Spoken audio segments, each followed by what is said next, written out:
Hey, my name's ShawNshawN. I do art on ShawNshawN.co and specials on eBay. Today I'm going to review The Best of Enemies. So this is based on the book from Osha Gray Davidson, based off true events. So it's on an unlikely partnership between the local KKK president and the local Black Power kind of leader, one of the leaders, Ann Atwater. So the question is, Ann Atwater's busy. She was a secretary, which they don't explain in the movie, which would have been nice, or she was domestic help, and then she becomes a civil rights leader. They don't really, they skim that, but which would have been good to cover, but they skimmed it. But anyway, there's this kind of black, they do introduce her character and show her fighting for local tenant rights for blacks that are being disenfranchised and having to put up with really inhuman, non-flushing toilets and kind of thing in their housing that they're living in. So it kind of gives a good introduction to the character. Basically, there's this crisis comes to head when one of the black schools burns down for half of it. And so they're like, oh, how do we fix this situation? The black community is like, well, we need a new school. No one can afford a new school. There's the other white schools, like, does it have a capacity to integrate? Do they want to do integration? And so there's real resistance on the side of the white population. They want to keep things status quo because they think if they mix the race, the education quality will go down, or the black kids won't be smart enough because they're behind in school, or they don't want their white kids to date black kids, all that kind of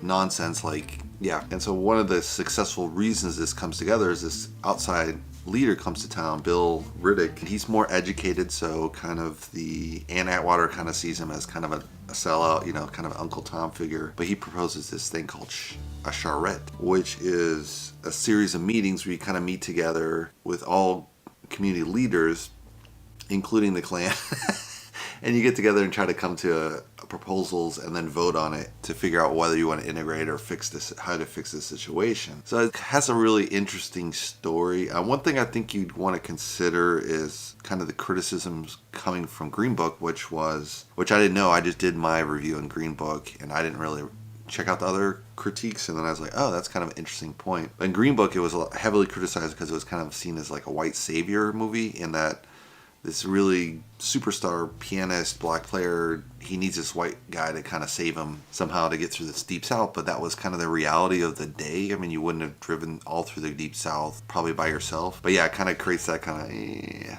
of just disturbing character, I would say, in the sense that, but that's kind of how the race relation did work back then, is that you had these people that were very divided. They came together by changing their opinion. So this movie has that kind of similar effect. I think in this case, it has less of that white savior kind of feel because there's multiple black leaders. They're obviously driving the integration. And then the other side, you have the KKK leader actually actively pushing back, and they're hitting against each other. So I would say this is really, it shows the reality of the situation and the fact that it takes multiple people to actually come up with the right solution over time, because Ann Atwater just wants to protest and then the KKK just wants to protest, but obviously that's just going to come back to the status quo in a way. But this charrette process that this Bill Riddick guy comes up with really kind of gets the community together, gets them to sit side by side as if they're integrated, which is kind of tricking them into integration, seeing that it works and saying, well, maybe it'll work for our kids kind of thing. Another thing is you got to wonder, is this kind of just the only type of movie that Hollywood makes about the civil rights movie, kind of the white savior movie? I don't know. They've done other stuff, I think, with Spike Lee, but he was obviously his own character in that he was independently funded, so he could kind of do what he wants. But I think Hollywood in generic sense, where they're kind of taking multiple money sources, they do kind of fall into let's keep the audience happy kind of thing. They don't want to make a tragedy, and this is a tragedy turned into an optimistic thing. And I guess nowadays people are a lot more jaded, probably because of the news cycle, right? It's so negative. They never spin any positive news. No, there are some critiques, I would say, in that, outside of that white savior thing, I don't think it falls into that category per se, from my view. I really like the genuineness of the KKK leader, because you can see kind of his motivation to being in the Klan, but you don't see his early childhood. So they talk about it in the movie, but it would have been way better to show it. And that was, he was kind of a rising baseball star in high school, and he had a chance to kind of go to the pros. And then he kind of goofs it up in college, and so then he kind of becomes just this businessman, jaded, and then that's why he joins the Klan, right? So that kind of shows the whole motivation of how he gets in the Klan. And he was poor and he needed their help, and those kind of things would have really, you would have got more behind his story. Like, otherwise you're just like, oh, this guy's just a racist, right? But once you learn that later in the story, it's like, man, that should have been the beginning of the story. It would have been so much stronger, I think. They did do a lot of development of that particular persona, which makes sense because he's one of the major characters that has this character arc, as well as Ann Atwater. One thing I didn't like about the story is they had these scenes where both Ann Atwater and CP Elias, the KKK leader, they're kind of zoning out, and they have like, in the background people are talking and they're like, oh man, this is so much work kind of thing, which is okay, but I really would have appreciated more kind of the nitty gritty of the actual proposals and discussions they had at the school. There might have been some documentation there. I don't know if there was from the book or if they could have investigated more, because that would have been very interesting to see, like, hey, let's try this, let's try that, and this and that and this and that, and it would have had it, like, you would have felt the tension as the audience versus kind of they're zoning out and you're like, oh, I don't have to listen, I'm too dumb to figure it out. It's like, so they're kind of treating the audience like an idiot in a way for that, which I didn't like. I mean, it works in movies, say like The Shining, where Jack is zoning out and it shows that he's going crazier. But in this case, they're supposed to be, obviously they're hardworking. You want to show them hardworking, maybe with sweat or something. But yeah, I mean, they do cover it with C.P. Ellis. He has like mentally retarded kid that kind of becomes the touch point, one of the touch points in the movies for changing his mind, right? Another criticism I would say is not about the movie per se, but of high school. And, you know, when I went to K-12, they would show, you know, random movies here and there. Sometimes they're educational, sometimes they weren't. But they had movies like Jaws. It has no educational value. It's a fun movie, but it's like, they could have shown a movie like this, you know, or shown, I mean, Schindler's List wasn't made at the time, but they could have shown a movie like that. It just would have been much more, you know, hey, let's learn something about history kind of thing. And I think the school system puts out these kind of fun movies to give the teachers a break. And it's like, no, you're supposed to be there to educate, man. Own up to the process, you know? So yeah, that's just a shout out to my schooling, that all these popular movies, come on, man. Anyone can watch it at home. There's no value to those movies. I mean, there's some value to the movie, but I think it's not something you need to show at school per se. You just find that movie on your own. If you want to show historical movies like Gone with the Wind or something, that makes sense because you won't probably see those movies nowadays. But to show some stupid like Jaws versus Schindler's List, like, come on, man. Yeah, there has, you know, both main characters kind of come together. They have to change their mind. Ann Atwater has to come to see that she really needs to work with the Klan leader to kind of change his mind. And the Klan leader comes to, you know, in this process comes to see, hey, maybe the Klan is wrong. What we're doing isn't right, you know, breaking people's windows, terrorizing the public to kind of make sure that they stay white-only division. And he comes to see that actually the political leaders from the high middle class or upper class are really driving the stake in the ground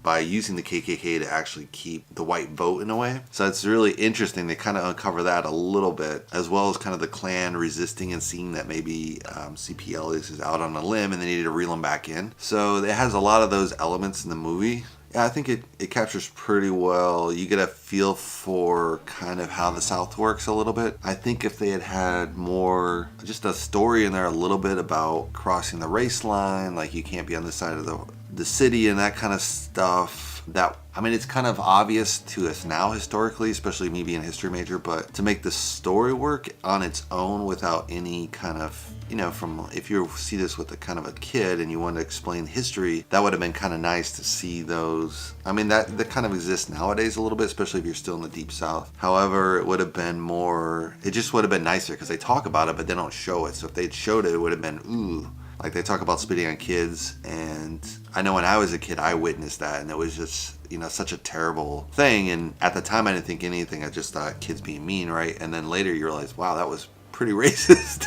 And then you come to realize, you know, regret that event that happens. But yeah, it's pretty interesting. It's interesting that I moved here in Ohio, and it's kind of, it's like a union, but it's right next to the Confederate States, you know? So you see that racial divide a little bit, like got a neighbor down the block has this Confederate flag. You're like, dude, the South lost, dude. Why are you wearing this racist shit? But yeah, there's other people that are obviously on the other side, and they're integrationists, and so you kind of see this mix in, you know, where I live in Miamisburg now versus say California. California really feels, they haven't gotten rid of all their race issues, but it's pretty, you know, it just got there very late. So it was kind of after the Civil War kind of got settled in California, 1849. That was only 20 years behind the Civil War, so it didn't really get impacted by that, and it had a lot of positivity of growth from that period, so it integrated much better, I think, than other parts of the country. Whereas in Ohio, where I'm living, you can kind of see the